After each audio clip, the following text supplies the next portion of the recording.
Electric charge particle अगर magnetic field में जाता है तो किस तरह से बिहेव करता है। Electrically charge particle magnetic field में मूव करता है, it experience a force and because of that force it turns and it makes a circular motion. Okay, ये हमने एक प्रिंसिपल पढ़ा है। दूसरा प्रिंसिपल हमने पहले पढ़ा हुआ है that if there is a electrically charged particle which is left in an electric field, what happens to it? It experiences a force, because of that force it gets accelerated and its velocity goes on increasing. ये electrical field का है। इन दोनों चीजों को मिलाकर हमने एक machine बनाई और वो डिवाइस है साइक्लोट्रॉन। तो सबसे पहले साइक्लोट्रॉन क्यों बनाया, इसकी क्या जरूरत हमें पड़ी साइक्लोट्रॉन बनाने की। तो देखिए, हम किसी भी चीज के बारे में स्टडी करते हैं, किसी ऑब्जेक्ट के बारे में स्टडी करते हैं, कैसे स्टडी करते हैं, उसको ओपन करते हैं, ओपन करके देखते हैं उसके पार्ट्स कैसे काम कर रहे हैं, क्या उसका description. So we want to open. जो चीज ओपन नहीं होती है, बंद है, तो हमें क्या कर सकते हैं, हम उसको तोड़ सकते हैं। तोड़ के उसको खोलेंगे और देखेंगे उसके अंदर क्या क्या है। इट इज नेचुरल एंथुसियाज्म, ऐसा होता है। ऐसे ही हमने नेचर में जो भी ऑब्जेक्ट्स मिलते हैं उनकी स्टडी करने के लिए उनको तोड़ना शुरू किया। तोड़ना मतलब छोटा करना शुरू किया। छोटा करते करते करते करते, जैसे आयरन हमें मिला, उसको हम छोटा करते गए, लास्ट में जाकर हमको जो सबसे छोटा पार्टिकल मिला, उसके बाद जब हमने उसको तोड़ा तो वो नहीं टूटा, वो सबसे छोटा पार्टिकल था, उसका नाम हमने रखा मॉलिक्यूल। वाटर को हम लोग तोड़ते चले गए, सबसे छोटा पार्टिकल मिला, उसका नाम H2O, दैट इज मॉलिक्यूल। अब हमने ये देखा कि जब हम मॉलिक्यूल को और तोड़ेंगे by any process, chemical process, electrical process, mechanical process, तो उससे और छोटे पार्टिकल निकलते हैं जिनका नेचर डिफरेंट है। वो सब क्या होते हैं, एटम्स। उसके बाद हम ये स्टडी करना चाहते हैं कि क्या एटम ही बेसिक मटेरियल है जिससे सब दुनिया बनी है। तो उसके लिए हमने क्या देखा, अलग अलग चीज के एटम अलग अलग होते हैं, हमने उसको भी तोड़ने की कोशिश की। एटम को तोड़ा, इलेक्ट्रिकल फील्ड दिया, उसमें कैथोड रे ट्यूब के एक्सपेरिमेंट हुए, ये सब किया, तो हमको समझ में आया कि एटम से छोटे पार्टिकल भी होते हैं, और अगर एटम को तोड़ते हैं तो वो पार्टिकल हमको मिलते हैं इलेक्ट्रॉन और nucleus. Electron negatively charge particle है और न्यूक्लियस पॉजिटिवली चार्ज पार्टिकल है। इलेक्ट्रॉन को हमने और तोड़ने की कोशिश की, इधर उधर टकराया, काफी कुछ किया, पर वो नहीं टूटा।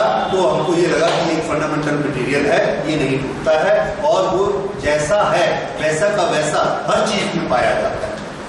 भले आप वाटर लीजिए, हाइड्रोजन लीजिए, ऑक्सीजन लीजिए, Fe लीजिए, कोई भी चीज लीजिए, उसके अंदर का इलेक्ट्रॉन, एक के अंदर का इलेक्ट्रॉन, दूसरे के अंदर का इलेक्ट्रॉन, तीसरे के अंदर का इलेक्ट्रॉन, सब एक जैसा।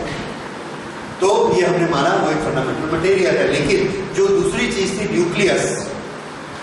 न्यूक्लियस में वी वर नॉट श्योर, क्योंकि न्यूक्लियस सबके अलग अलग आ रहे थे। अगर सबके न्यूक्लियस अलग अलग आते हैं और हम उसको स्टडी करना चाहते हैं कि ये क्यों अलग अलग आते हैं, न्यूक्लियस में क्या होता है, तो हम न्यूक्लियस को तोड़ना चाहते हैं। तोड़ने के लिए प्रोसेस क्या होती है, तोड़ने के लिए प्रोसेस ये होती है, किसी चीज को रखो और उसको हैमर से मारो, नहीं टूटती है और जोर से मारो, फिर भी नहीं टूटती है और जोर से मारो। ये जोर से मारना क्या होता है, this is giving velocity to our hammer. Velocity देते हैं तो उस हैमर को हम काइनेटिक एनर्जी देते हैं, half mv²। That means giving energy to our hammer. जितनी ज्यादा एनर्जी, जितनी ज्यादा वेलोसिटी देंगे हम हैमर से उसको मारेंगे, उसके टूटने के चांसेस उतने ज्यादा है। और अगर टूटेगा तो अपने टुकड़ों में बिखरेगा, फिर हम एक टुकड़ा उठाकर देखेंगे इसकी क्या प्रॉपर्टी है, दूसरे को तोड़ेंगे, तीसरे को तोड़ेंगे, सब में अगर वही टुकड़ा मिलता है तो न्यूक्लियस और ये दुनिया उस टुकड़े से बनी। अब ये सारी प्रोसेस, ये जो मॉडर्न फिजिक्स की प्रोसेस है, इसमें हम न्यूक्लियस को तोड़ के, अलग अलग ऑब्जेक्ट के न्यूक्लियस को तोड़ के उसके अंदर के पार्टिकल की स्टडी करते हैं। This is nuclear physics. Nuclear physics में आप देख रहे हैं एक प्रोसेस बहुत जरूरी है, क्या, मार्कर तोड़ना। मार्कर तोड़ने के लिए हमको क्या चाहिए, एक हैमर और दूसरा उस हैमर में स्पीड। ये दो चीजें हमको जरूरत पड़ती हैं न्यूक्लियर फिजिक्स के एक्सपेरिमेंट्स के लिए। ओके, तो इसके लिए तो हिट करने के लिए हम किसको यूज करेंगे, एक सॉलिड चीज को, और वो सॉलिड चीज ही हमारे पास है न्यूक्लियस। उससे ज्यादा सॉलिड चीज कोई नहीं होती, उसकी डेंसिटी बहुत ज्यादा होती है। ओके, हम एक न्यूक्लियस से हिट कराना चाहते हैं एक दूसरे न्यूक्लियस को। क्या जरूरी है कि पहले वाले न्यूक्लियस के पास बहुत सारी स्पीड हो और बहुत सारी एनर्जी हो, तब जाकर वो दूसरे को हिट करेगा। तो इसके लिए एनर्जी देने के लिए, स्पीड को लाने के लिए हम एक छोटी सी मशीन, एक छोटी सी डिवाइस यूज करते हैं। That device is cyclotron. ठीक है, सो this is a brief introduction कि हमको साइक्लोट्रॉन की क्या जरूरत पड़ती है and how important it is. तो इंपॉर्टेंट चीज, फिनोमिना क्या है हमारा, हम बहुत ज्यादा स्पीड देना चाहते हैं अपने पॉजिटिवली चार्ज पार्टिकल को, ताकि वो जाकर न्यूक्लियस को हिट करके उसको तोड़ सके। तोड़ने के बाद जो पार्टिकल निकलेंगे उसको हम स्टडी करेंगे। ओके, तो उसका जो बेसिक फंडामेंटल एक मशीन है, दैट वाज साइक्लोट्रॉन। और अभी तो बहुत उसमें डेवलप हो गए हैं, उसका क्या डेवलपमेंट है उसको बाद में देखेंगे। अभी हम इनिशियली साइक्लोट्रॉन के बारे में पढ़ते हैं। So first introduction, a device to give high velocity and energy, high velocity and energy to positively charged particle.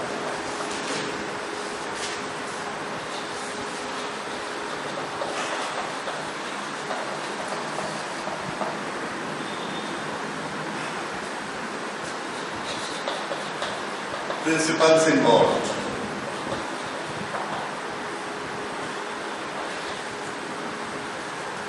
A charged particle in electric field is accelerated.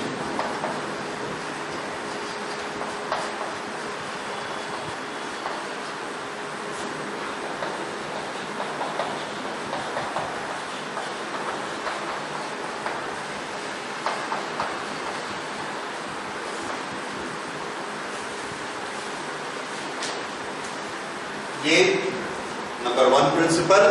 Number 2, a moving charge in magnetic field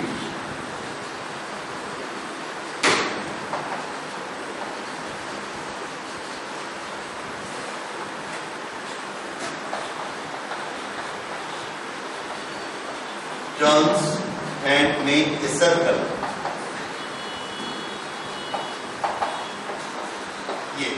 ये दो principal हैं। These two principles we are going to use in description of cyclotron या in the working of cyclotron. Okay. उसके बाद third is description.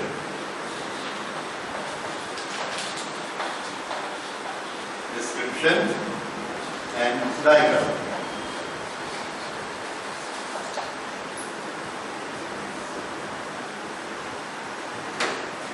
इसके description में हमारे पास एक बॉक्स होता है मीडियम साइज का।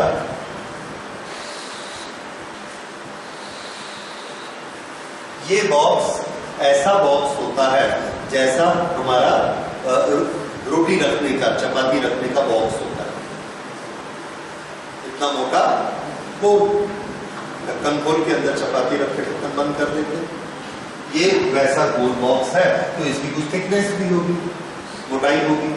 अच्छा, अब हम क्या करते हैं, इस बॉक्स को ऐसे काट देते हैं। रखा और ऐसा काट दिया। काटने से इस बॉक्स के दो हिस्से हो जाएंगे।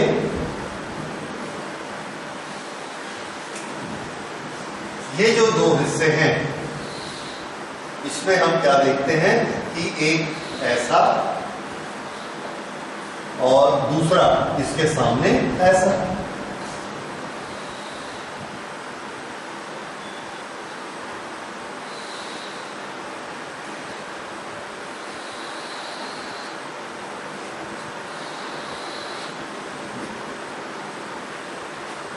ये एक बॉक्स है, अगर इस बॉक्स को मैं ऐसे काट देता हूं और काट कर ऐसे खोलता हूं ऐसा, तो आपको क्या दिखेगा, इधर एक ओपनिंग दिखेगी और इधर एक ओपनिंग दिखेगी सामने। फिर से यहां से ऐसा काटा, काट के ऐसा खोला, तो ये क्या दिखी, एक ओपनिंग, इधर भी ओपनिंग।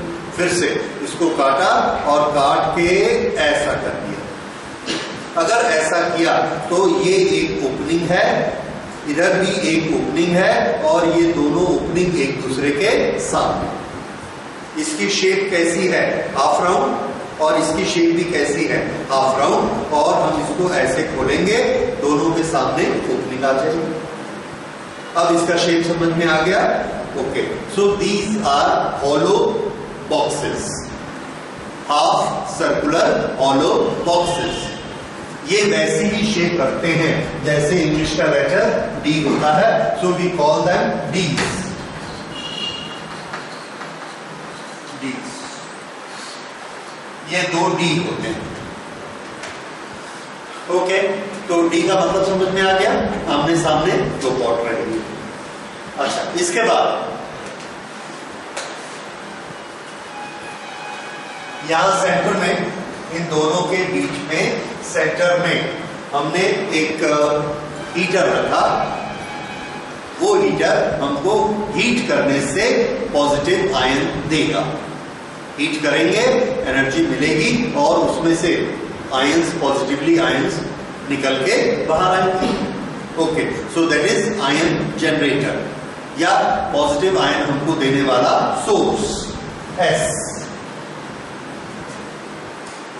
S is source.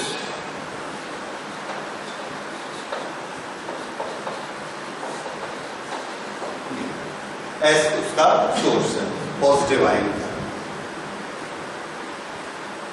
अच्छा, अब इसके बाद ये जो दो डी हैं, इन दो डी को हम इलेक्ट्रिकली चार्ज करते हैं और एक को प्लस और एक को बैटरी के माइनस से कनेक्ट करेंगे।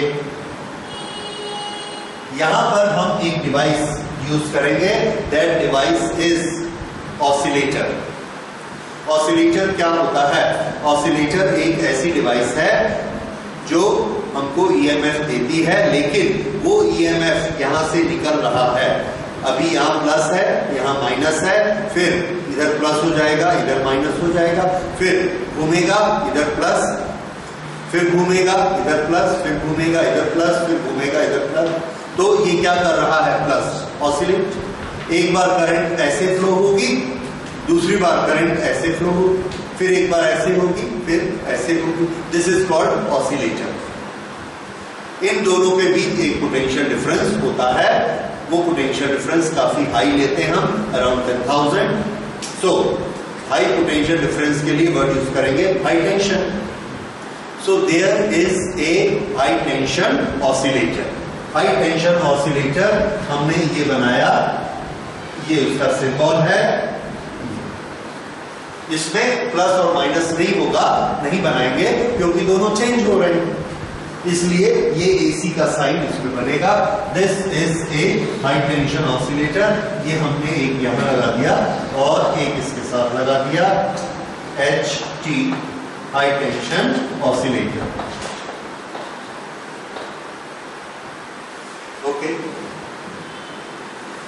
इसकी पोजीशन कैसी है, तो हमने मान लिया या कर दिया इसकी पोजीशन हॉरिजॉन्टल।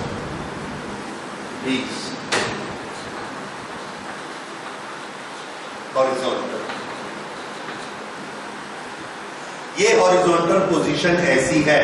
हमने क्या किया, यहां एक मैग्नेटिक फील्ड जनरेट किया। इस मैग्नेटिक फील्ड में इधर नॉर्थ रखा, इधर साउथ पोल रखा, तो नॉर्थ टू साउथ ऐसे मैग्नेटिक फील्ड बन गया। अगर नीचे नॉर्थ ऊपर साउथ रखेंगे तो ऐसे बन जाएगा। हमारी जैसी मर्जी है, हम वैसा बना सकते हैं। तो ये जो हमने बनाया, ये मैग्नेटिक फील्ड होगा perpendicular to the plane of dees. यहां पर ऊपर में एक मैग्नेट रखा और एक मैग्नेट ऐसा नीचे में रखा। दोनों के पोल हैं, दीज आर इलेक्ट्रोमैग्नेट्स। और इलेक्ट्रोमैग्नेट्स हैं, they make a sufficiently strong field. अच्छा, ये फील्ड सफिशिएंटली स्ट्रॉन्ग हो गया। This is E, this is E, this is force।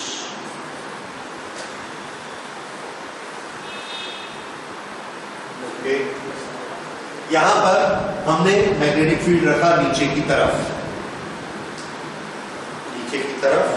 Okay, या ऊपर, ओके, ऊपर रखते हैं। Let's make it north south. और ये मैग्नेटिक फील्ड की डायरेक्शन किधर है? ऊपर की तरफ मैग्नेटिक फील्ड B।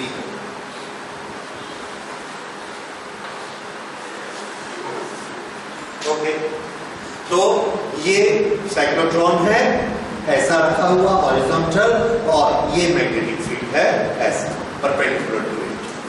पोजीशन समझ में आ गई? आमने सामने दोनों D को हमने क्या दिया है? प्लस और माइनस। अगर हम दो D को प्लस और माइनस देते हैं तो गैप में, ये बीच वाला गैप, इस गैप में दोनों कांटेक्ट में नहीं है। एक प्लेट कैसी है? पॉजिटिव, और एक प्लेट कैसी है? नेगेटिव। पॉजिटिव और नेगेटिव प्लेट के बीच में क्या पैदा हो जाता है? Electric field. तो यहां पर एक इलेक्ट्रिक फील्ड जनरेट हो जाता है प्लस से माइनस की तरफ। जब ये प्लस होगा तो ये माइनस होगा, तो यहां पर क्या बनता है? Electric field.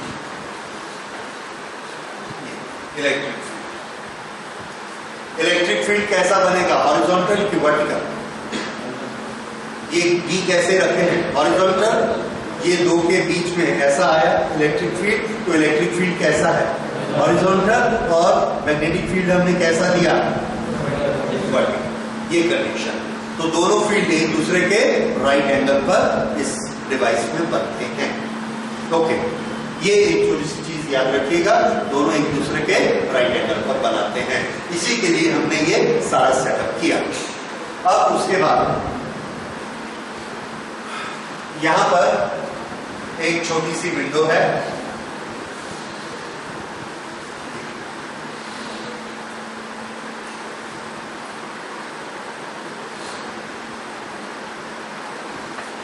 Window towards target, जिसको हमने हिट करना है टारगेट को, उस टारगेट को हम यहां कहीं रखेंगे और ये विंडो उसकी तरफ खुदती है। तो यहां से पार्टिकल निकलेगा, निकल के इसको हिट करेगा। ऐसी हमारी तैयारी है। ओके, अच्छा, अब ये साइक्लोट्रॉन का डिस्क्रिप्शन हो गया। तो साइक्लोट्रॉन में बेसिकली हम लोग क्या करते हैं? साइक्लोट्रॉन में बेसिकली हम दो फील्ड तैयार करते हैं, एक इलेक्ट्रिक फील्ड और एक मैग्नेटिक फील्ड। इलेक्ट्रिक फील्ड की डायरेक्शन हॉरिजॉन्टल रखते हैं और मैग्नेटिक फील्ड की वर्टिकल रखते हैं, so that they are at right angle to each other. Okay, ये इसका डिस्क्रिप्शन है। अब उसके बाद शुरू करते हैं इसकी वर्किंग, डिस्क्रिप्शन एंड डायग्राम। अब आप इसको लिख सकते हैं। डिस्क्रिप्शन में क्या लिखेंगे? There are two hollow discs about 6 inches in diameter which are kept in horizontal level facing each other. The hollow portion face each other. At the center there is a source of ion, positive ion, which may be a heater. A electric field is created between the two with help of a high tension oscillator which is connected with the two. Again, a magnetic field is created perpendicular to it, that is in vertical direction, with the help of two strong electromagnets. बस ठीक है। उसके बाद the complete machine is kept in a vacuum chamber, ताकि बाहर से कोई दूसरे आयन मत आ जाए। So this is kept in a vacuum chamber.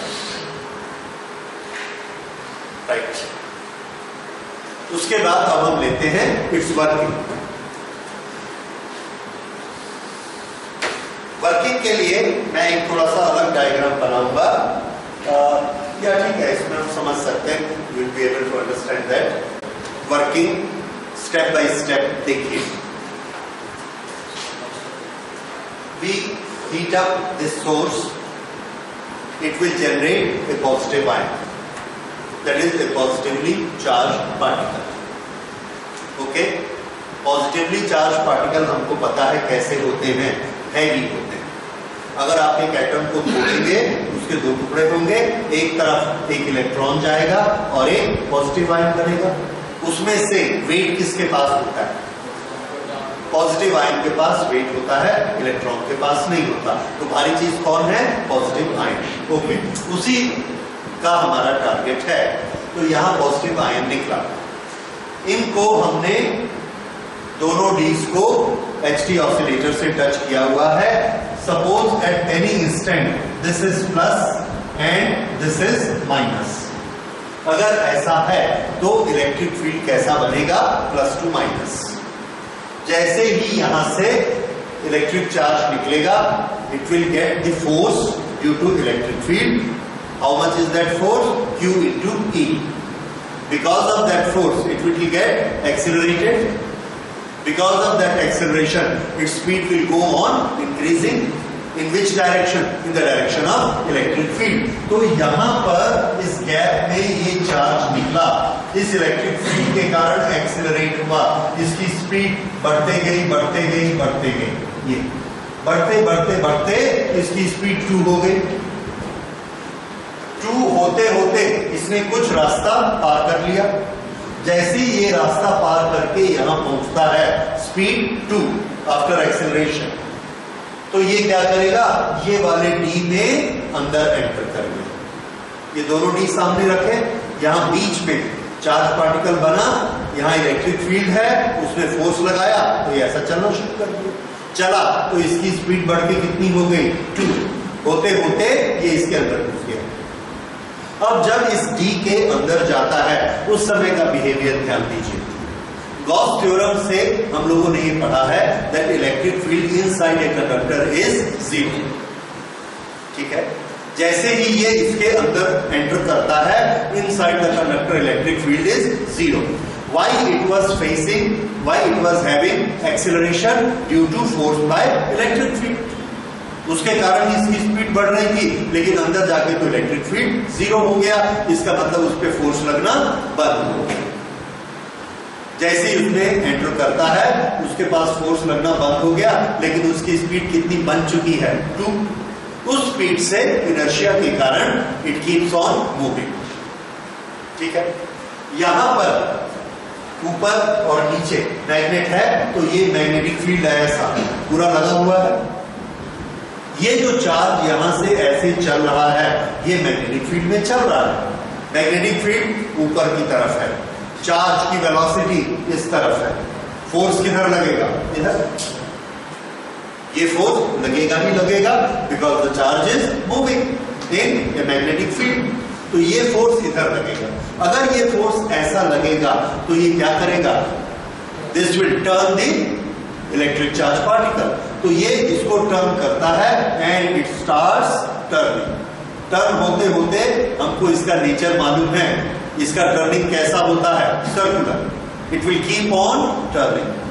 तो जो ये चीज इधर जा रही थी, ये पार्टिकल, इट स्टार्ट टर्निंग। ये और टर्न किया, यहां से और टर्न किया और टर्न किया, और ये ऐसा हाफ सर्कल टर्न कर दिया। पूरा सर्कल करना है उसको, हाफ किया।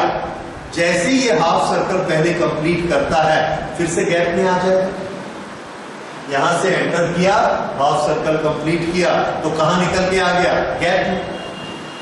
जैसे ही वो उस गैप में आता है, गैप में कौन है? Electric field. Electric field magnetic field से बहुत ज्यादा स्ट्रांग होता है, 10 to the power 37 टाइम्स या 10 to the power 20 times. It's very large compare to magnetic field strength. Okay, sorry, वो मैं ग्रेविटेशनल बोल रहा था, but compare to magnetic field, electric field is also very very strong. अच्छा, तो यहां पर जब ये आएगा then what will affect more? Electric field. ठीक है, छोटा सा गैप है, ये निकल के आता है और इसकी स्पीड जो यहाँ पर 2 थी वो स्पीड से यहाँ आया, तो यहाँ भी इसकी स्पीड 2 है, यहाँ भी 2 है, यहाँ भी 2 है। तो जब यहाँ से निकलता है तो इसकी स्पीड कितनी होती है? 2। अब देखिए हम क्या करते हैं। यहाँ इलेक्ट्रिक फील्ड की डायरेक्शन, इलेक्ट्रिक फील्ड की डायरेक्शन यहाँ कैसी है? ऐसी थी। यहां से यहां घूमने में इसको थोड़ा सा टाइम लगा, जितनी देर में इसको टाइम लगा उतनी देर में हमारा ऑसिलेटर ऐसा घूम गया। अगर ऑसिलेटर ऐसा घूम गया तो क्या हो जाएगा? ये क्या बन जाएगा? प्लस, और ये क्या बन जाएगा? माइनस। ठीक है, तो यहां से जैसे ही ये इसमें से निकलता है इतनी देर में क्या हो चुका है? ऑसिलेटर घूम के ये क्या बन गया? प्लस, और ये क्या बन गया? माइनस। अगर ये प्लस और माइनस ऐसे बन गए हैं तो यहां पर का इलेक्ट्रिक फील्ड कैसा हो जाएगा? प्लस टू माइनस ऐसे। यहां जब ये इधर एंटर किया था तो ये इलेक्ट्रिक फील्ड था और इसके कारण इसकी स्पीड बढ़ गई, 2 हो गई थी, अंदर 2 2 2 2। जब यहां से ऐसे निकलता है तो इलेक्ट्रिक फील्ड ऐसा। अब ये इलेक्ट्रिक फील्ड इसको एक्सीलरेट करेगा कि रिटार्ड करेगा? Accelerate, because the motion is in the direction of acceleration, तो इसकी स्पीड और बढ़ेगी। तो ये जो 2 स्पीड थी ये यहां से सपोज इंक्रीज होके हो गई 4, यहां पर आते आते इसकी स्पीड हो गई 4 आके ये दूसरे डी में घुस गया सामने। जैसे ही डी के अंदर घुसा इलेक्ट्रिक फील्ड खत्म, इलेक्ट्रिक फील्ड खत्म तो इसका असर बाकी रहेगा मैग्नेटिक फील्ड का। जब तक इलेक्ट्रिक फील्ड था मैग्नेटिक फील्ड अपना इफेक्ट नहीं दिखा पा रहा था, because magnetic force is very weak compare to electric force. जैसे ही इसमें चार्ज पार्टिकल घुसा, अब इसमें कौन सा फोर्स लगेगा? मैग्नेटिक। उस मैग्नेटिक फोर्स ने क्या करना है? यस, मैग्नेटिक फोर्स एक ही काम कर सकता है, टर्निंग। उसकी स्पीड को कुछ नहीं कर सकता। ये आपने 2 डिफरेंस लिखे। इलेक्ट्रिक फील्ड हमेशा क्या करता है? Increase the speed, it can not change the direction. Magnetic field क्या करता है?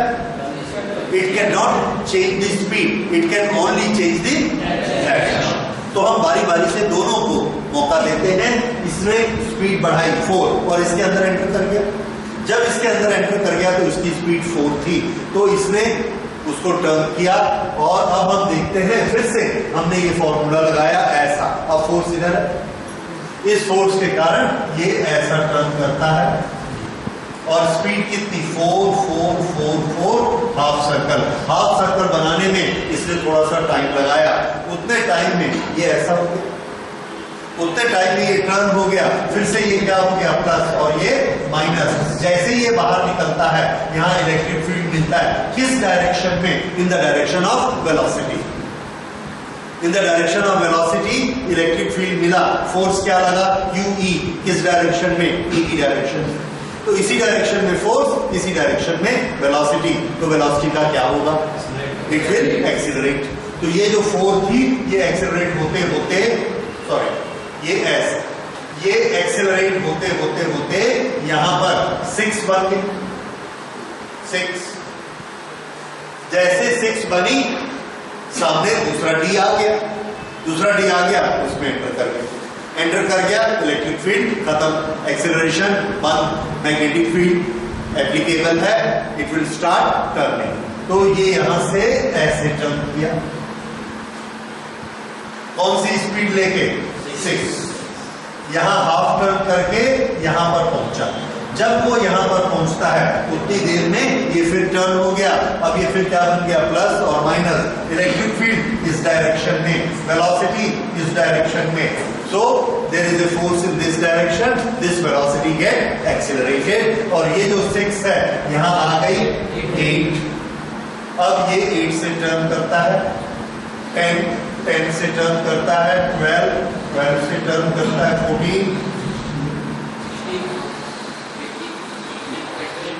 इस तरह से टर्न करते जाएगा और इसमें ऐसे 500 चक्कर लगा दिए तो स्पीड कितनी हो गई? It's a very phenomenal speed. Okay, अगर हम 2 का एग्जांपल लेते हैं 2000, अगर कुछ और होती है तो उसी तरह से मल्टीप्लाई होती जाती है, व्हाट वी मीन टू से। और मल्टीप्लाई होते होते इसका डायमीटर भी बढ़ते चला जाता है। Radius of the turning goes on increasing, ये इंक्रीज होते जाता है और होते होते होते ये जब लास्ट में इस d के रेडियस के बराबर हो जाता है और बढ़ने की जगह नहीं है, जितनी स्पीड बढ़नी थी लास्ट में पहुंचते पहुंचते बहुत बढ़ गई, उस समय हमने ये विंडो के सामने टारगेट रखा और ये यहां पर आया, यहां पर हमने एक ट्यूब रखी, इस ट्यूब को निगेटिव पोटेंशियल दे दिया, निगेटिव पोटेंशियल। ये किसको खींचेगी? हाँ, तो ये पॉजिटिव यहां घूम के आता है, इस खिड़की में देखा निगेटिव है, निकल जाता है, यहां से निकलेगा और यहां से होते हुए सीधा चला जाएगा। सामने हमने क्या रखा हुआ है? टारगेट, उस टारगेट को जाके हिट करेगा। उस समय इसकी स्पीड कैसी होगी? It will have a very high speed, her bar speed उसको मेकअप होते जा रही है, स्पीड मिलते जा रही है, it goes on increasing the speed. So in the final round, the speed has increased so large, it has become so large that it hits with a very high energy. ठीक है, इस तरह से जाके इसको हिट करता है। So this is how cyclotron work. ठीक है, this is working of cyclotron.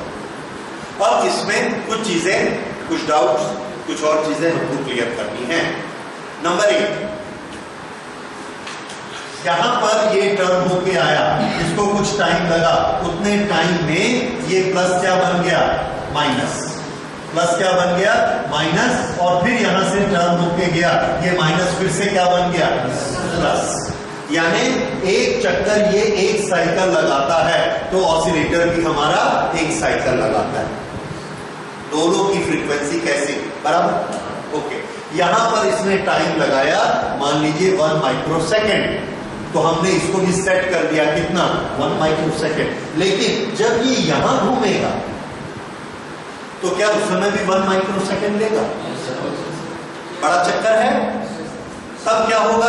इसको 2 माइक्रोसेकेंड लगे, लेकिन 2 माइक्रोसेकेंड में तो ये उल्टा हो जाएगा। तो यहां जब आएगा तो इसको इलेक्ट्रिक फील्ड नहीं मिलेगा, नहीं मिलेगा तो वेलोसिटी इंक्रीज नहीं होगी। इसका मतलब कि यहां वेलोसिटी इंक्रीज नहीं होगी, शुरू में होगी। ये बात समझ में आई? लेकिन ऐसा होता नहीं। क्यों नहीं होता है? हम क्या देखते हैं कि हर बार छोटा चक्कर है तब भी ये यहां पर आता है, इसको प्लस मिलता है। बड़े चक्कर में यहां आता है तब भी यहां प्लस मिलता है, जबकि हमने इसका टाइम मैन्युअली सेट कर दिया है एक ही जैसा। इसका ये मतलब है कि छोटे चक्कर में भी टाइम उतना ही लग रहा है जितना बड़े चक्कर में लग रहा है। क्या ऐसा हो सकता है? तो आंसर है कि हमको उसमें ज्यादा सोचने की जरूरत नहीं है। क्यों? क्योंकि हमारे पास टी का एक्सप्रेशन है, टी का फॉर्मूला है। When a charged particle is moving in a magnetic field, it makes a circular motion, and there is certain time of making one circle. How much is that time? पिछले पन्ने पे देखिए, कल के notes में, yes, 2 pi m upon qb. Time is equal to 2 pi m upon qb. ये time period है घूमने का। अब बताइए, ये वाले एक्सप्रेशन में आपको ये मिल गया? ओके, इस एक्सप्रेशन में रेडियस को बड़ा करिए, टाइम बढ़ा कि कम हुआ? क्योंकि it is independent of radius. इसका मतलब है कि रेडियस में कोई फर्क नहीं पड़ेगा। तो रेडियस छोटा हो या रेडियस बड़ा हो, टाइम पीरियड कैसा रहेगा? बराबर। और उसमें हमको चिंता करने की जरूरत नहीं है। जब ये यहां घूम रहा था तो इसकी स्पीड कितनी थी? 2। अगली बार जब ये बड़े चक्कर में घूम रहा था तो इसकी स्पीड कितनी थी? 6। और बड़े चक्कर में घूम रहा था तो इसकी स्पीड थी 100। वो अपने आप अपनी स्पीड को ऐसा सेट करता है कि स्पीड और रेडियस, डिस्टेंस ऐसी सेटिंग कर लेता है कि टाइम कैसा हो? सेम। समझ में आया? इसलिए हर बार उसका टाइम कैसा होता है? सेम। जैसे जैसे उसका रास्ता लंबा होता है वैसे वैसे वो अपनी स्पीड को इंक्रीज करते जाता है। That is why we see the speed is 2, 6, 10, 14। ऐसे स्पीड बढ़ते जाती है, रास्ता बढ़ते जाता है। सो time is always remaining constant. And how much is the frequency? QV upon 2 pi m। अगर आप इसको 2 पाई यहां ले जाएं, 2 पाई न्यू, 2 पाई न्यू क्या होता है? Omega. How much is omega? QV upon m। What is omega? Angular frequency या एंगुलर वेलोसिटी। Q, जो पार्टिकल निकल के चला वो पहले सर्कल में जाए या दूसरे में जाए या 10वें में जाए, it is not changing its Q and M। So these two are constants. पहले साइकिल के लिए, दूसरे के लिए, तीसरे के लिए Q और M नहीं बदल रहे। B हमने एक बार ऊपर नीचे सेट कर दिया मैग्नेटिक फील्ड को, तो B भी नहीं बदल रहा, तो ये पूरा क्या हो गया? Constant. So angular speed is constant. आप छोटा घुमाइए या बड़ा घुमाइए, एंगुलर स्पीड कांस्टेंट है, न्यू कांस्टेंट है, टाइम पीरियड कांस्टेंट। समझ आ गया? ये सब किस पर डिपेंड करते हैं? बी पर। ये बी, ये बी। समझ आ गया? तो एक बार जो टाइम पीरियड सेट होगा वही टाइम पीरियड इसका बन जाएगा। ये टाइम पीरियड कितना होगा? ये टाइम पीरियड उतना होगा जितना टाइम पीरियड हम यहां सेट करते हैं। ये ऑसिलेटर है, इस ऑसिलेटर की फ्रीक्वेंसी हम सेट करते हैं, या हम B को सेट करते हैं, उस B से इसकी फ्रीक्वेंसी सेट हो जाती है। ये कैलकुलेशन हम करते हैं कि हम कौन सा पार्टिकल लेंगे, उसका QM कितना होगा, कितना B हम देंगे। हमने क्या कैलकुलेट कर लिया? फ्रीक्वेंसी, उतनी फ्रीक्वेंसी इसकी सेट कर दी। So this is known as oscillator frequency. तो नोट कर लीजिए, ऑसिलेटर फ्रीक्वेंसी।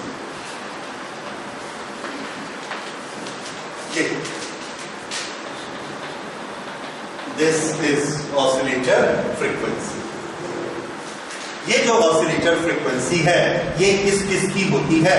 तो आंसर है ये दो चीजों की होती है। एक, जो पार्टिकल घूम रहा है, दूसरा जो ऑसिलेटर हमने लगाया, और दोनों को कैसी होनी चाहिए? एक जैसी। That is known synchronization. Synchronization का मतलब क्या हुआ? घूमने की फ्रीक्वेंसी और ऑसिलेटर के प्लस माइनस बदलने की फ्रीक्वेंसी एक जैसी होनी चाहिए। Then it is synchronised.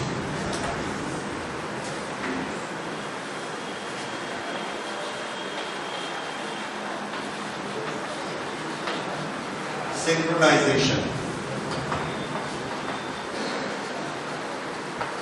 frequency of cycling charge and frequency of HT oscillator is same। ये दोनों सेम होते हैं। इस फिनोमेना को हम क्या कहते हैं? सिंक्रोनाइजेशन। अगर सेम नहीं होगा तो क्या होगा?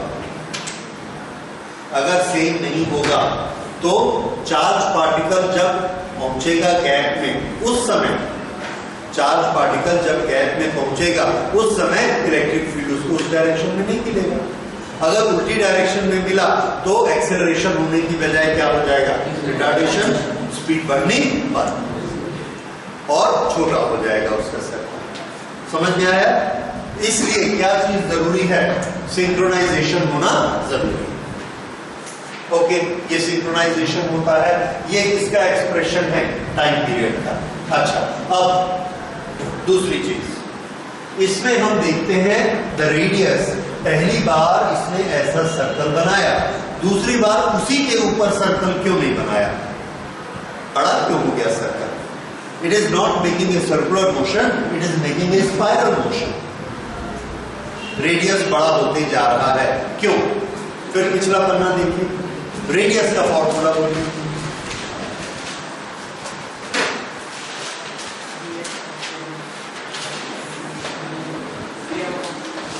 Radius r is equal to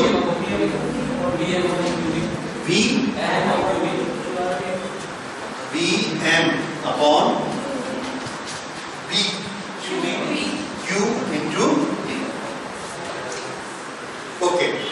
क्या क्या चीज कांस्टेंट है? Q, M और P, ये तीनों फिक्स हैं। तो रेडियस किस पर डिपेंड करता है? वेलोसिटी। पहली बार जब ये यहां से गया तो इसकी वेलोसिटी थी 2, यहां से गया तो इसकी वेलोसिटी कितनी हो गई? 4। अगर वेलोसिटी बढ़ गई तो रेडियस बढ़ जाएगा, तो ये वाला सर्कल बड़ा हो गया।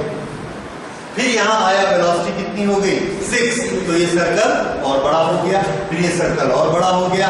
जैसे जैसे वेलोसिटी बढ़ती है वैसे वैसे सर्कल का रेडियस बड़ा होते जाता है। It goes on increasing. इसलिए शेप कैसी हो गई? That is spiral. The shape goes on increasing. और हर बार जब रेडियस इंक्रीज होता है, what happens to speed? The speed also goes on increasing. लेकिन हमारी लिमिटेशन है। क्या लिमिटेशन है? इसके साइज की। जितना बड़ा हमने साइक्लोन का डब्बा लिया, जब लास्ट में पहुंचेगा उस समय रेडियस इसके बराबर हो जाएगा। उस समय ये डायमीटर ये d के रेडियस के बराबर हो गया। मान लीजिए इसका रेडियस d है, तो उस समय उसका भी रेडियस कितना हो जाएगा? d। उसके बाद हम क्या करते हैं? उसको निकाल लेते हैं। That is the maximum speed it can obtain. Okay, तो फिर से ये हर बार हर गैप में एक्सीलरेट क्यों होता है? Why it is getting accelerated in the gap all the time, whether it is coming from left or it is coming from right? The answer is that every time electric field is along the direction of velocity. ठीक है? That is why it gets accelerated. Okay. What is synchronization? The frequency of cyclic charge and frequency of HT oscillator is same. How does it happen? It is the one which gives the same direction of electric field when the charge enters. अगर ये गड़बड़ हो गया, ये synchronisation गड़बड़ हो गया, तो क्या होगा? चार्ज आएगा, सामने इलेक्ट्रिक फील्ड इसको उल्टा मिलेगा, तो वो इलेक्ट्रिक फील्ड रिटार्ड कर देगा। ठीक है? सो this is how it works and it goes on increasing. अब इसके बाद हम लोग जो इसमें डिस्क्रिप्शन देंगे, अभी तक हमने इसमें क्या क्या आइटम कर लिए थे? What we have done? Introduction, principles involve, description and diagram, and next is working. So we have done so much. ठीक, उसके बाद नेक्स्ट लिखना है आपको फॉर्मूलाज और calculations. Next calculation.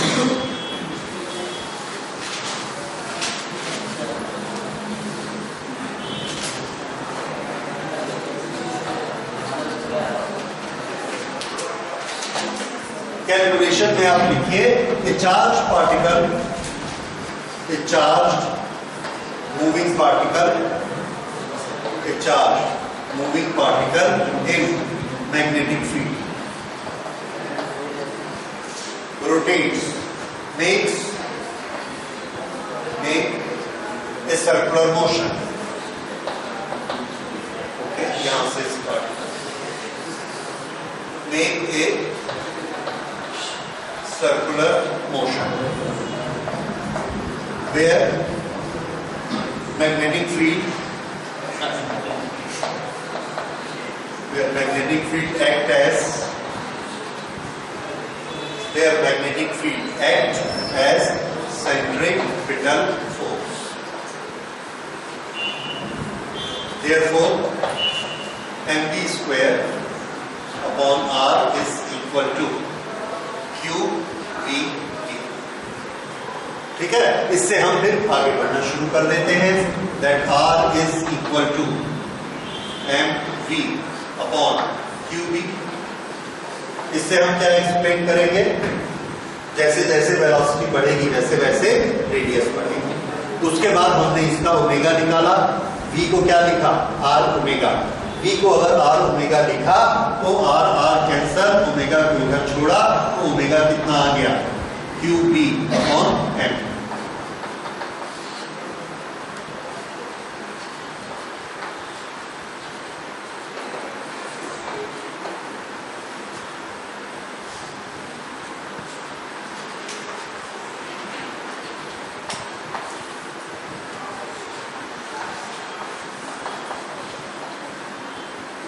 depends on velocity.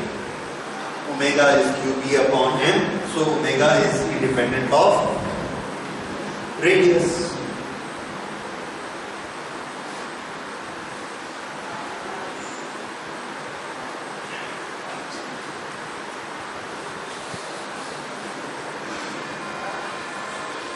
Time period.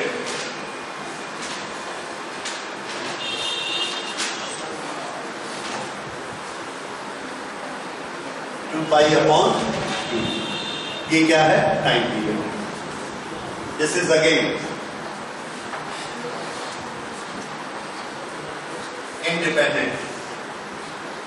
Independent of radius. छोटा circle हो या बड़ा सर्कल हो, टाइम पीरियड सेम रहेगा. अच्छा, एक छोटी सी चीज और, ये कभी कभी पूछी जाती है, टाइम ड्यूरेशन और टाइम स्पेंट इन 1D.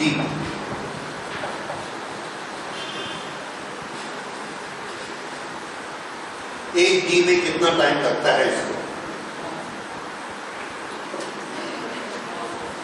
ये टाइम किसका है? एक सर्कल का. एक D में इसका आधा, तो इसका हाफ कर दो, कितना आ जाएगा? पाई m upon 2. This is d by 2. तो एक d में कितना टाइम बीतता है? d by 2. दूसरे d में फिर t by 2.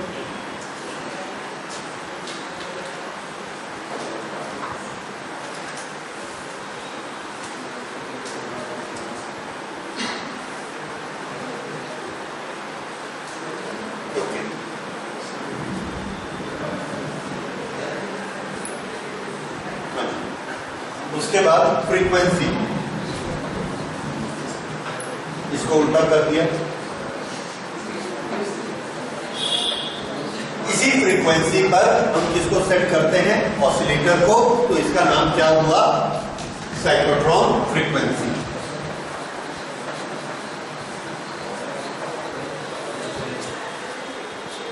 Cyclotron frequency. ये ठीक है. इतनी सारी चीजें हमने बना दी. अब हर चीज से हम कोई ना कोई फिनोमेना एक्सप्लेन कर लेते हैं. अच्छा, ये बताइए कि अगर इसकी स्पीड बढ़ रही है तो किस फील्ड के कारण बढ़ रही है? इलेक्ट्रिक फील्ड के कारण. गुड. वेलोसिटी का फॉर्मूला कहाँ है? बना देते हैं. यहां पर एक v कैंसल, ये तो v किसके बराबर हुआ? QRV upon m. ये भी एक फॉर्मूला है. ठीक है. वेलोसिटी. हाँ, तो साइक्लोट्रॉन में एक मजे की बात देखिए. साइक्लोट्रॉन में पार्टिकल की जो वेलोसिटी होगी कौन से फील्ड पर डिपेंड करती है? इलेक्ट्रिक फील्ड की magnetic field? Very good. Electric field को डबल करिए, वेलोसिटी का क्या होगा? कहां लिखा दिया? कहां आपने 2 रखा? ये वेलोसिटी का एक्सप्रेशन है ना, फॉर्मूला. इसमें E को 1 की बजाय 2 रखिए, तो E है ही कहां? यहां. तो वेलोसिटी, ये कौन सा फील्ड है? हाँ, तो वेलोसिटी किस पर डिपेंड कर रही है? ये तो हमको इसका मैथ्स बता रहे हैं. बात समझ में आई? इलेक्ट्रिक फील्ड तो अपीयर ही नहीं हो रहा. तो साइक्लोट्रॉन में लास्ट में जब पार्टिकल निकलता है तो उसकी वेलोसिटी बढ़ चुकी होती है बहुत सी, और वो किस पर डिपेंड करती है? Magnetic field. अब आप सोचेंगे कि मैग्नेटिक फील्ड पे वेलोसिटी कैसे डिपेंड करती है? हमने तो यही पढ़ा है कि वेलोसिटी को बढ़ाता कौन है? Electric field. साइक्लोट्रॉन में भी यही पढ़ा है कि इलेक्ट्रिक फील्ड बढ़ाता है. That is true. Electric field बढ़ाता है, लेकिन इलेक्ट्रिक फील्ड ने इसको किया 0 to 2. उसके बाद इलेक्ट्रिक फील्ड खत्म, तो इसकी वेलोसिटी 2. अगर हमको 2 से 4 करना है तो दूसरी बार फिर से एक इलेक्ट्रिक फील्ड में डालना पड़ेगा. वो दूसरी बार में हम कैसे डालेंगे? उसके आगे एक नया इलेक्ट्रिक फील्ड बनाए, उसके आगे एक और बनाए, इतनी बड़ी जगह हमको लगेगी, मीलों की जगह लगेगी, ये नहीं हो सकता। तो हम क्या करते हैं, उसको घुमाकर उसी में लेके आते हैं, और ये घुमाने का काम कौन करता है? This is magnetic field work. Okay, लेकिन वेलोसिटी इससे इफेक्ट कैसे होती है? वेलोसिटी ऐसे इफेक्ट होती है कि वो एक बार घुमाकर लाया, वेलोसिटी कितनी हो गई? 4। दूसरी बार घुमाकर लाया, कितनी हो गई? 8। फिर बोला मैं नहीं घुमाता, तो उसको कितनी वेलोसिटी लेके निकालनी पड़ी? 8। अगर मैग्नेटिक फील्ड ने बोला कि मैं बहुत स्ट्रांग हूं, 100 बार घुमा दूंगा, तो वेलोसिटी कितनी लेके निकलेगा? 1000, जितनी भी होगी, वेरी हाई वेलोसिटी। क्यों? क्योंकि मैग्नेटिक फील्ड कैसा था? स्ट्रांग। और उसने एक चक्कर की बजाय उसको 100 चक्कर लगवा दिए, उतनी सी देर या उतने से एरिया में। इसलिए फाइनल वेलोसिटी किस पर डिपेंड करने लगी? मैग्नेटिक फील्ड में। ये उसका एक्सप्रेशन है। This is how velocity depends upon magnetic field. क्योंकि ज्यादा स्ट्रॉन्ग मैग्नेटिक फील्ड होगा तो रेडियस देखिए, बी ज्यादा स्ट्रॉन्ग है, रेडियस कैसा होगा? छोटा। छोटा रेडियस, छोटा छोटा छोटा, तो इतनी सी जगह में 1000 चक्कर लगा देगा। और अगर मैग्नेटिक फील्ड वीक है तो रेडियस बड़ा होगा, 1, 2, खत्म। समझ में आया? इसलिए बी ज्यादा स्ट्रॉन्ग होने से वेलोसिटी उस पर डिपेंड करती है, वेलोसिटी ज्यादा होगी। लेकिन बेसिक फंडामेंटल बिल्कुल सही है और क्लियर है कि एक्सेलरेट करने का काम कौन करता है? Electric field. श्योर, ठीक है। तो इलेक्ट्रिक फील्ड अगर नहीं हो तो ये कुछ होगा ही नहीं। तो दोनों हमको चाहिए, इलेक्ट्रिक फील्ड भी चाहिए और मैग्नेटिक फील्ड भी चाहिए, क्योंकि बेसिकली 0 to 2 चढ़ेगा या 0 to 3 होगा या 0 to 1 होगा, इसका फैसला कौन करेगा? इलेक्ट्रिक फील्ड करेगा। ठीक है, भले हमने उसको नहीं लिखा है, पर बेसिकली हमको क्या चाहिए? Electric field. It is only electric field which accelerates, but final velocity depends upon magnetic field because it depends upon how many circles it has made. ये बात समझ में आ गई? Okay, so this is cyclotron. इतनी सारी चीजें, फिर से 2 चीजें मेन आपको याद रखनी है। एक्सिलरेट कौन करता है? Electric field. बार बार घुमाकर इलेक्ट्रिक फील्ड में कौन भेजता है? यस, इस तरह से ये काम करेगा। जब भी इलेक्ट्रिक फील्ड में भेजेंगे वो क्या कर देगा? एक्सिलरेट। लेकिन हम बार बार भेजेंगे कैसे? मोड़ के उसको, तो मोड़ने का काम किससे करवाते हैं? Magnetic field. साइक्लोट्रॉन का तरीका समझ आया कि उसका कैसे वर्किंग है? इलेक्ट्रिक फील्ड से स्पीड बढ़वा लो और फिर घुमा के मैग्नेटिक फील्ड से फिर घुमा के लाओ, फिर उस जगह पे स्पीड बढ़ा लो। तो यहां पर हमने स्पीड बढ़ाने के लिए इलेक्ट्रिक फील्ड स्ट्रॉन्ग लगा के रखा है, बार बार इसमें से भेज रहे हैं। और ये बार बार भेजने का काम मोड़ के कौन करता है? Magnetic field. इस तरह से साइक्लोट्रॉन काम करता है। अच्छा, ठीक। अब ये साइक्लोट्रॉन हमने बनाया 6 इंच का, 10 इंच का, 12 इंच का। तो हमको लगा क्यों नहीं हम 1-2 किलोमीटर का बना देते, बहुत ज्यादा स्पीड बढ़ जाएगी। उसमें हमारे साथ कुछ प्रॉब्लम होते हैं, those are known as limitations. क्या हम चार्ज को जितनी चाहें उतनी स्पीड दे सकते हैं? क्या किसी भी पार्टिकल की स्पीड हम जितनी चाहे बढ़ा सकते हैं साइक्लोट्रॉन की हेल्प से? तो आंसर है no, there are certain limitations. उसके बाद हम साइक्लोट्रॉन से काम नहीं ले सकते। किस तरह के लिमिटेशंस? ये लिमिटेशन एक बहुत ही इंपॉर्टेंट टॉपिक है और ये पूछा जाता है, what are limitations of cyclotron. तो नेक्स्ट, अभी तक हम लोग क्या क्या लिख चुके हैं? Introduction, principles involve, description and diagram, working और फॉर्मुलेशन या कैलकुलेशन। 5 चीजें हो गई। Point number 6 is limitation.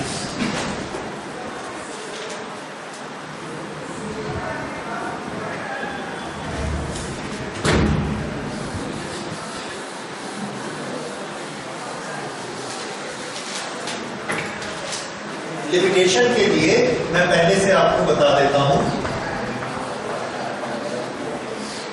Cyclotron कब काम करना बंद कर देगा। हम लोगों ने बीच बीच में डिस्कस किया है। यहां से पार्टिकल ऐसे आया, यहां पर इलेक्ट्रिक फील्ड ऐसा मिलना चाहिए उसको, ये इलेक्ट्रिक फील्ड ऐसा नहीं मिला, ऐसा मिला उल्टा, तो इसकी स्पीड क्या हो जाएगी, रिटार्ड हो जाएगी। अब स्पीड बढ़नी नहीं, बढ़नी बंद हो गई, ये साइक्लोट्रॉन ने काम करना बंद कर दिया, इससे ज्यादा वो स्पीड को नहीं बढ़ा सकता। तो पहले चक्कर में ठीक वेलोसिटी मिली, दूसरे चक्कर में ठीक मिली, तीसरे चक्कर में ठीक मिली, 100 चक्कर तक ठीक मिली, 120 तक ठीक मिली, 121वें चक्कर में उल्टी मिली। तो उसकी लिमिट क्या है, 120 चक्कर तक। 121 लिमिटेशन आ गई इसकी, अब और स्पीड नहीं बढ़ाएगा, कम भले कर देगा, रिटार्डेशन का। समझ आया, ये लिमिट है। तो ये लिमिट कब होती है, ये लिमिट होती है, इसके लिए हम शब्द यूज करते हैं when it becomes out of step। पहली बार चार्ज पार्टिकल इलेक्ट्रिक फील्ड दोनों एक साथ, जब हम एनसीसी में फौज में परेड करते हैं तो सारे के सारे जवान एक साथ लेफ्ट करते हैं और फिर सब के सब एक साथ right, that is in step. और अगर एक ने लेफ्ट कर दिया और एक ने राइट कर दिया, that is out of step. ठीक है, एक साथ चलना, दैट इज इन स्टेप। तो शुरू में यहां से जब ये चलते हैं तो ये कैसे होते हैं, सिंक्रोनाइज इन स्टेप, दोनों एक साथ आते हैं। चार्ज आया, इलेक्ट्रिक फील्ड आया, चार्ज ऐसा आया, इलेक्ट्रिक फील्ड आया, चार्ज आया, इलेक्ट्रिक फील्ड आया, दोनों एक साथ। अगर ये आउट ऑफ स्टेप हो गए तो साइक्लोट्रॉन काम करना बंद कर देगा। ये आउट ऑफ स्टेप क्यों हो जाएंगे, तो आंसर है इसलिए हो जाएंगे क्योंकि एक का टाइम कम हो जाएगा और एक का टाइम ज्यादा हो जाएगा। किसका टाइम कम ज्यादा हो जाएगा, ये तो हमने मैनुअल सेट किया है, मैनुअल सेट किया तो ये तो कम ज्यादा होगा नहीं। तो कम ज्यादा होने का चांस किसका, जो अंदर में घूम रहा है वो स्लो हो गया या फास्ट हो गया, ये तो अपने टाइम से बदल रहा है, प्लस माइनस आंख बंद करके ये प्लस माइनस करते जा रहा है। लेकिन इसने प्लस किया, वो आया नहीं, लेट हो गया। फिर जब ये माइनस चला गया तो वो आ गया, तो उसको कैसा फील्ड मिला, उल्टा। ये क्यों हुआ, क्योंकि उसका टाइम बिगड़ गया। ये टाइम क्यों बिगड़ता है, ये चीज हमने स्टडी करनी है कि क्या ऐसा चांस है कि टाइम बिगड़ जाए। तो आंसर है यस, ऐसा चांस हो सकता है। अगर कंडीशन क्या है, अगर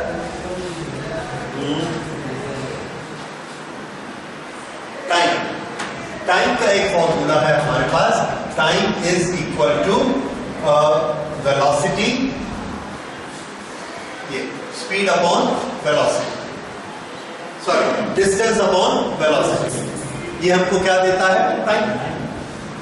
ओके, एक डिस्टेंस इसने यहां से यहां ट्रेवल करना है, अगर ये एक टाइम में करे, एक स्पीड से करेगा तो एक टाइम लगेगा, दूसरी स्पीड से करेगा तो दूसरा टाइम लगेगा। हमने इसकी सेटिंग इस तरह से की हुई है कि हमको मालूम है कि इसका टाइम नहीं बदलेगा, ये क्योंकि टाइम किस पर डिपेंड करता है, m/b। ये जो m/b है, इसमें से कोई भी अगर नहीं बदल रहा, तीनों कांस्टेंट हैं, तो टाइम भी कैसा है, कांस्टेंट। किसका टाइम, घूमने का टाइम, और वही टाइम हमने इसका सेट करके रखा है। लेकिन अगर उसमें से कोई बदल गया, कौन बदल गया, m, q या b, तीनों में से कोई बदल गया तो टाइम का क्या होगा, टाइम चेंज हो गया। टाइम चेंज होने से आउट ऑफ स्टेप हो जाएंगे, आउट ऑफ स्टेप होने से एक्सेलरेशन बंद। ठीक, तो ये कैसे हो सकता है, तो इसके लिए हमको आइंस्टाइन ने एक थ्योरी बताई कि जब किसी चीज की वेलोसिटी इंक्रीज होती है, then when velocity increases its mass also change, and that mass is equal to, क्या फॉर्मूला है वो याद है आपको,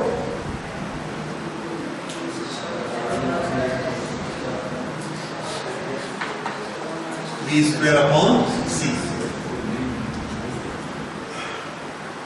So mass of an object is given by m naught upon 1 minus v square upon c square, जिसमें v क्या है? Velocity of the particle, c is velocity of light.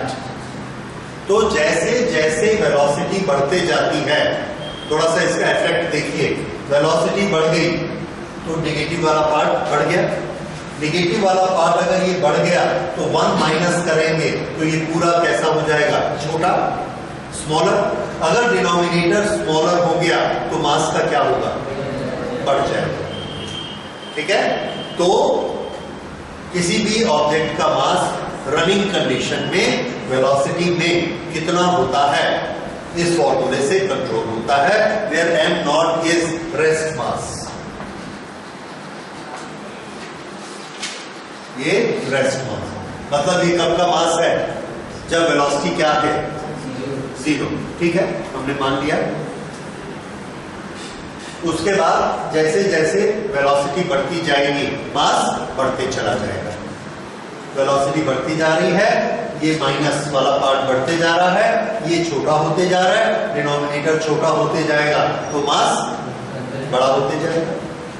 तो वेलोसिटी में मास हमेशा इंक्रीज हो जाता है। ये आइंस्टाइन ने हमको थ्योरी दी, जो भी प्रूफ थे वो प्रूफ भी दिए, and this was the correct theory कि वेलोसिटी बढ़ने से मास बढ़ता है। ठीक है, अब यहां पर v की वैल्यू अगर छोटी होती है, c की वैल्यू कितनी है? 3 × 10⁸ और उसका हमने स्क्वायर कर दिया, इट कम्स टू 10⁻17। 10⁻17 के ऊपर कुछ भी हो, ये फ्रैक्शन बहुत छोटा होता है, ऑलमोस्ट 0। तो m किसके बराबर होगा? हमेशा m नॉट के बराबर होगा, कोई फर्क नहीं होता है। लेकिन बाई चांस अगर स्पीड बहुत बढ़ गई, जैसे स्पीड c/4 हो गई, तो ये कितना हो जाएगा? c/16। फिर हमने इसको कम किया 1 - 1/16 दैट इज 15/16। फिर उससे हमने कैलकुलेट किया तो हमने क्या देखा? मास थोड़ा सा बढ़ गया। ओके, यहां पर जब हम साइक्लोट्रॉन में इसकी स्पीड बढ़ाते हैं तो ये स्पीड वाकई बहुत ज्यादा हो जाती है, इतनी ज्यादा हो जाती है कि उसका मास में इफेक्ट दिखने लगता है। अब अगर उसका वेलोसिटी बढ़ गई तो मास का क्या होगा? Mass will increase. अगर उसका मास इंक्रीज हो गया तो टाइम पीरियड का क्या होगा? Time period will also increase. Time period उसका इंक्रीज हो गया, फ्रीक्वेंसी उसकी डिक्रीज हो गई। फ्रीक्वेंसी, मास बढ़ गया, फ्रीक्वेंसी कम हो गई, यानी अब ये चक्कर कम लगाएगा। टाइम पीरियड बढ़ गया, धीरे हो गया। धीरे होने से 1-2 साइकिल के बाद हम देखते क्या हो रहा है? ये इतना स्लो हो गया, ये आते आते लेट हो गया, और ये इसका इंतजार किया, इलेक्ट्रिक फील्ड ने इस चार्ज का इंतजार किया, ये आया नहीं, लेट हो गया, तब तक ये क्या कर दिया? उल्टा बन गया, और अब ये आउट ऑफ स्टेप हो गया। ये होता है इसका लिमिट। इसका मतलब है कि जब ये आउट ऑफ स्टेप हुआ, उसके पहले जब तक इन स्टेप था वो हमारी लिमिट है, उससे ज्यादा वेलोसिटी हम नहीं बढ़ा सकते। ये समझ आया? This is limitation. ठीक, ये एक चीज होती है, तो उससे ज्यादा हम नहीं बढ़ा सकते, और वो चीज थोड़ी सी दूर में ही आ जाती है, इसलिए हम इसका साइज बहुत बड़ा नहीं रख सकते। साइक्लोट्रॉन का छोटा साइज रखा जाता है। समझ में आ गया? ओके, तो ये एक लिमिटेशन है। एक और लिमिटेशन है that we can not use it for electrons. क्यों? क्योंकि इलेक्ट्रॉन का मास बहुत कम होता है, चार्ज उतना ही होता है, और बड़ी जल्दी उसकी स्पीड इतनी बढ़ जाती है। क्यों बढ़ जाएगी जल्दी? देखो, प्रोटॉन और इलेक्ट्रॉन दोनों का चार्ज कितना? सेम। मान लो एक का चार्ज E है तो दूसरे का भी E है, एक का Q है तो दूसरे का भी Q है, तो दोनों पे फोर्स कितना लगेगा? QE, उस पर भी QE, फोर्स दोनों का बराबर लग रहा है। अब एक्सेलरेशन किसके बराबर होता है? Force upon mass. तो किसका एक्सेलरेशन ज्यादा होगा? इलेक्ट्रॉन का। तो जब ये यहां से पॉजिटिव वाला 2 बना तो वो 20 बन जाता है। क्यों? हल्का है, फोर्स तो एक ही बराबर लगा, प्रोटॉन भारी था तो उसकी वेलोसिटी 0 से बढ़ के 2, इलेक्ट्रॉन हल्का था 0 से बढ़ के 20, अगले साइकिल में 60, अगले साइकिल में 100, 500, 1000, उसको 100 साइकिल हुए नहीं, इतना ज्यादा मास पर उसका वेलोसिटी बढ़ गई कि उसका मास डबल हो गया। सिर्फ यहां से यहां आने में ही उसका मास आउट ऑफ स्टेप, वो उसका टाइमिंग आउट ऑफ स्टेप हो गया, मास इतना बढ़ जाता है। ठीक है, तो जैसे ही हम चालू करके इलेक्ट्रॉन रिलीज करते हैं with in a second out of step हो जाता है और एक्सेलरेशन की बजाय रिटार्डेशन चालू हो गया, उसको अपनी लिमिट पे पहुंच गया तो वो हमारे काम में नहीं आता। दूसरा, हमको वो चाहिए भी नहीं। जिस हैमर से हम किसी चीज को तोड़ना चाहते हैं उसमें खुद में वेट तो होना चाहिए ना, और इलेक्ट्रॉन में वेट नहीं होता। वेट किसमें होता है? पॉजिटिव आयन में। इसलिए हम पॉजिटिव आयन को ही एक्सेलरेट करना चाहते हैं। लेकिन अगर हमसे क्वेश्चन पूछा जाता है why cyclotron is not suitable for electron, our answer is because it will get out of step very fast. Due to its smaller weight, it gets accelerated early and it will get out of step very fast. That is why it is not suitable for electron. तीसरा, is it suitable for neutron? Answer no. Why? Yes, neutron has no charge. अगर charge ही नहीं है तो उस पर पहले force ही नहीं लगेगा, उसकी वेलोसिटी 2 भी नहीं आएगी, it will not start any velocity. तो सिर्फ किसके लिए है ये? प्रोटॉन्स या पॉजिटिवली चार्ज पार्टिकल्स। सिर्फ पॉजिटिवली चार्ज पार्टिकल, और पॉजिटिवली चार्ज पार्टिकल में एक लिमिट तक वेलोसिटी बढ़ा सकता है, उससे ज्यादा वेलोसिटी नहीं बढ़ा सकता। ठीक है, गॉड पार्टिकल, हाँ, गॉड पार्टिकल में यही प्रिंसिपल यूज किया गया है। लेकिन उसके लिए जो हेड्रॉन बना है दैट इज वेरी लार्ज, इतना बड़ा बनाया गया है कि उसमें 2 देशों के शहर आपस में मिलाकर उतना बड़ी सुरंग बनाई गई है जिसमें चार्ज पार्टिकल घूमेगा। इसको हम बड़ा करते जाते हैं तो क्या होते जाता है? वेलोसिटी इसकी इंक्रीज होते जाते हैं। रेडियस के अनुसार the velocity goes on increasing according to radius. How much is the energy? हाँ, एक एक्सप्रेशन एनर्जी का लिखना बहुत जरूरी है। Right it, energy half mv square. So this energy is equal to half m, this is q square r square d square upon m square. ये एक m cancel हो जाएगा। So this is our formula for energy, this is q square r square d square upon 2m। ये kinetic energy. तो kinetic energy किन 2 चीजों पर depend करती है? मैग्नेटिक फील्ड और रेडियस। रेडियस को अगर हम डबल कर देंगे तो काइनेटिक एनर्जी 4 टाइम्स इंक्रीज हो जाएगी because there is a square. ठीक है, तो ये रेडियस को हम बड़ा करते करते 100 किलोमीटर करना चाहते हैं। तो 100 किलोमीटर पे तो 2 शहर होते हैं राइट क्लास में, तो उसके अंदर एक सर्कल बनाना पड़ता है। बनाया फ्रांस में, मुझे शहर याद नहीं है, आई लेट यू नो, और उसके बारे में आप पढ़िए, सर्न के बारे में, गॉड पार्टिकल के बारे में। ये एक्सपेरिमेंट बहुत सालों से चल रहा है, उसका नक्शा दिखाएंगे। 2 शहरों के बीच ऐसा उन्होंने पूरी सुरंग बनाई है। उस सुरंग में ये चार्ज पार्टिकल दौड़ता है।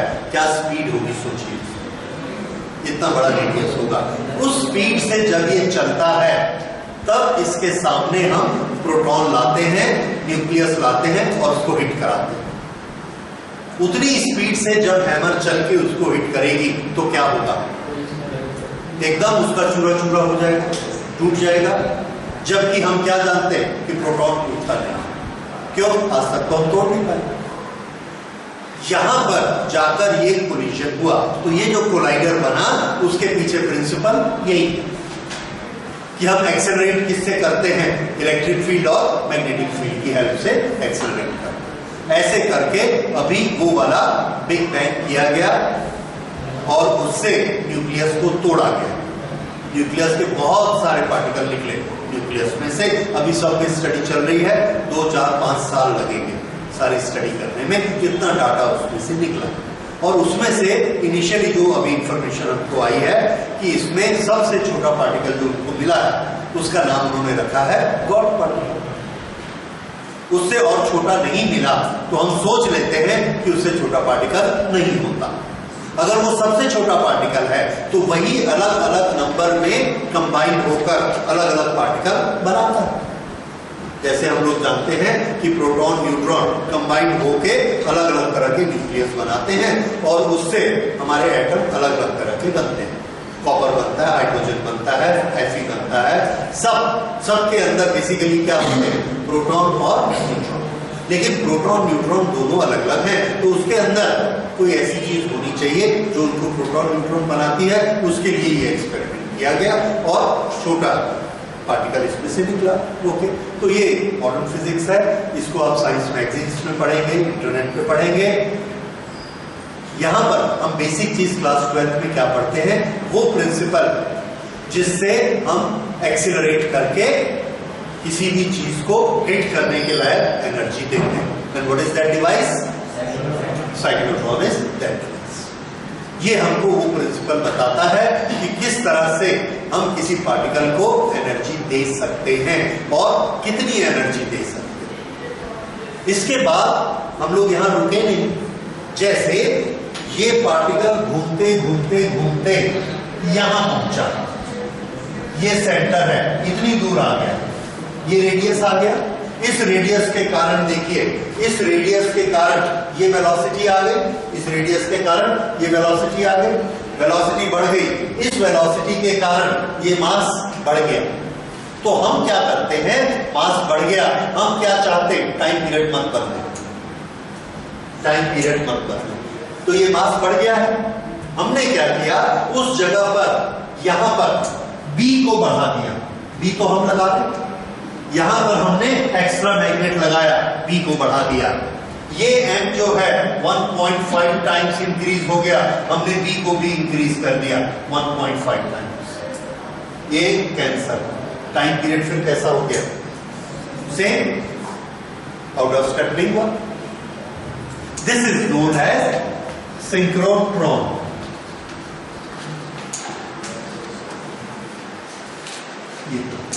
In synchrotron, we change V so that